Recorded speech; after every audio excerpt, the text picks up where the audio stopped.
So, sila yung i-harvest ngayon guys. Kita nyo yung merong harang. Dito banda yung i-harvest ngayon. Almost 10K yung harvest namin ngayon. Sana magdagdag sila kasi sobra-sobra tong inalat namin. Para hindi magkulang yung mga manok. Saka fasting na to guys. Pinakalas na kain dito is kanina mga 7 AM. So later, papatayin tong ilaw dito para hindi sila mabulabog kapag ka nag-start ng harvest. So 5 na ngayon. Siguro may magpapakarga ng mga 5:30. So yan, 5:30 na and mag-start na kami. So as always, for biosecurity purposes, yun. Kailangan talaga i-disinfect yung mga truck bago makapasok sa loob.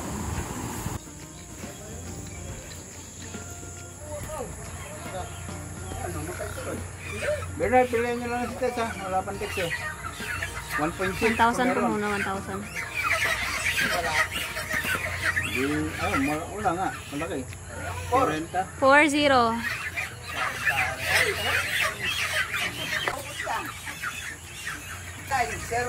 3905.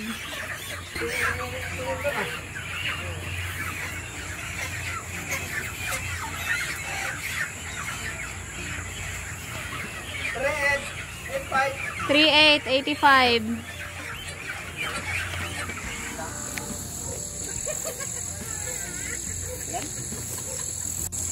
Excited very much.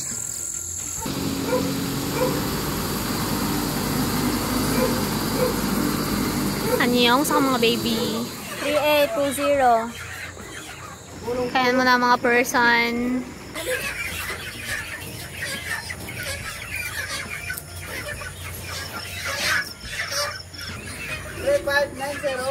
$3590.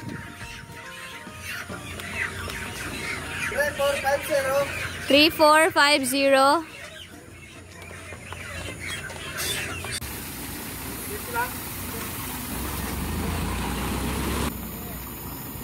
Binox. Bye. In-expand din namin konti dito sa amin. Expand para mas madami pa silang makain. Hanggang dun banda sa control. Bali, ang na-harvest namin today is mga nasa 9-2 lang ata. Hi! Good morning!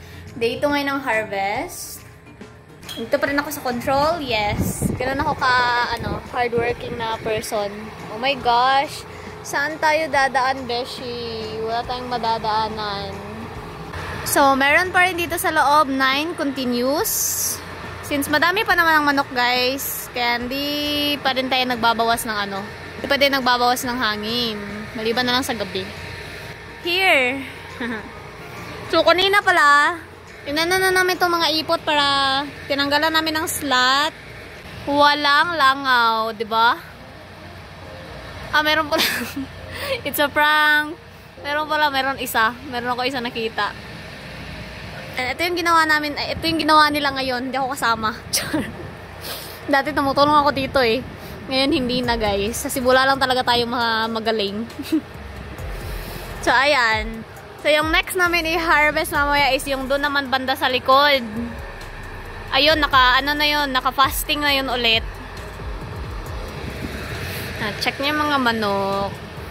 Ma-under pa rin yung cooling ngayon since mainit naman. Ayan. Ang ganda yung ipot, diba? Medyo lang yan sila guys, medyo moist. Pero hindi naman sobrang basa.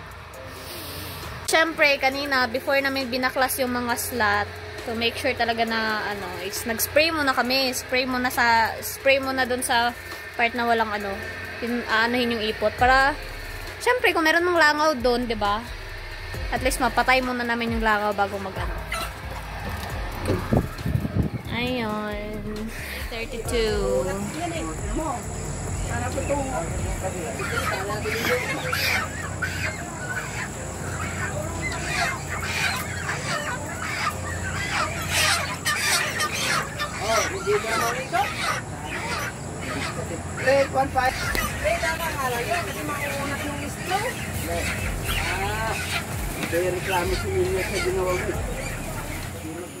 Day 32 for tonight.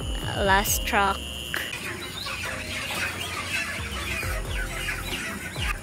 3735.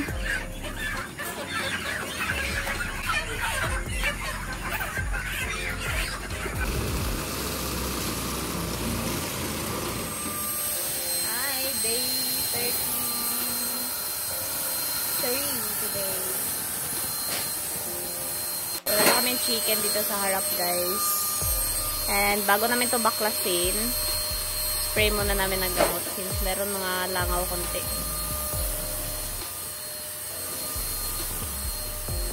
Ito lang yung manok namin. Okay guys, so clean up na namin today. Kita nyo yung malaking truck na yan. Yan yung kukuha ng mga manok namin lahat. Sila yung mag-clean up. So sa dressing plant yan guys. Yung laman ng truck na yan guys is 3,444 na bird. So meron yung 287 crates.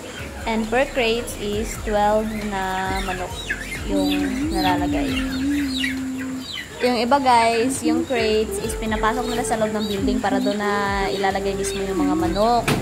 Tapos hakutin na lang yung crate papunta dyan sa truck. Pero sa amin, ganyan yung ginagawa namin. So every harvester guys, meron silang dalang tag-aanin na manok. So tapos kami niyan mga 7:30 na ng gabi. Bilang naman yung mga runs. Yung kahit sa planta hindi na sila tanggap.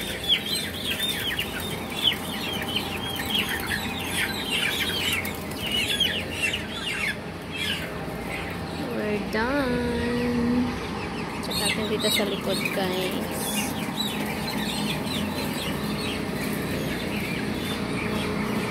Yan yung ipot. Kanina din pala trinabaho nila dun sa harap. Yung mga patay. 1, 2, 3, 4.